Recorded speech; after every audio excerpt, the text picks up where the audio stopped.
It's been lost in the shuffle that it is actually week one and the San Francisco 49ers play a real game this Sunday because everyone's wondering what is going on with Nick Bosa and will he play against the Steelers? Well, Steelers head coach Mike Tomlin spoke to media today to say he is preparing his team to play against Nick Bosa this Sunday. Take a listen to what Mike Tomlin had to say in regards to his preparation around Nick Bosa.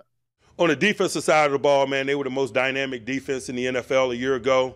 Their coordinator is now a head coach in Houston because of it. They replaced him with another savvy veteran coordinator, play caller, and Steve Wilks, who shares some of the same philosophical approaches that D'Amico does in terms of how they wish to attack. They play behind a multiple, versatile attacking four-man front. They play a lot of people. They give you some structures that are really challenging. They got some dynamic players within the group. Armstead and Hargrave inside, Bosa on the perimeter. Yes, we are preparing for Bosa. It's prudent for us to assume that he is going to be there and prepare in that vein as opposed to be surprised. We were in a similar circumstance with a dynamic rusher a couple of years ago in TJ. We got a deal done at the 11th hour. He showed up in the stadium, and he was TJ Watt that day. And so that's what those guys do. They show up, and they are who they are. And so we expect him to be there. It's the prudent approach to take, and if he's going to be there, we know the type of player that he intends on being, and so that's something to be dealt with. But they got quality players at every level. Hufanga at the safety level is a special player, first team All-Pro a year ago. Warner at the linebacker level. You don't get to be the #1 defense in the NFL without quality players and play at all levels and sound schematics. They got an awesome front. They set good edges. They reduce the amount of space that they have to play in horizontally. They dictate the ball coming out or does it with the myriad of pressures that they apply, both schematically and just from a matchup perspective with their talents.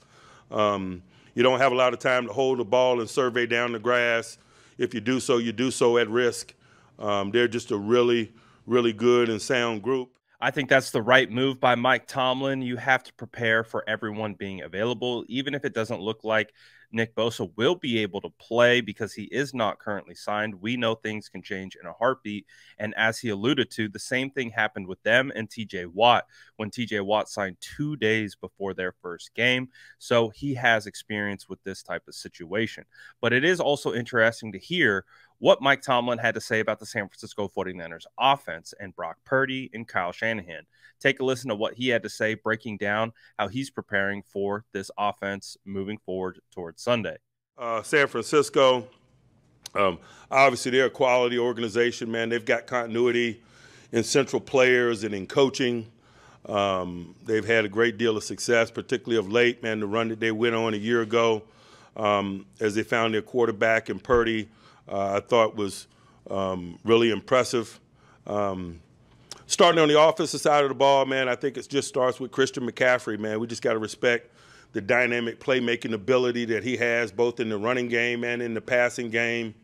It's very evident how significant his addition has been for them. I think prior to his addition, they were averaging 20 points a game.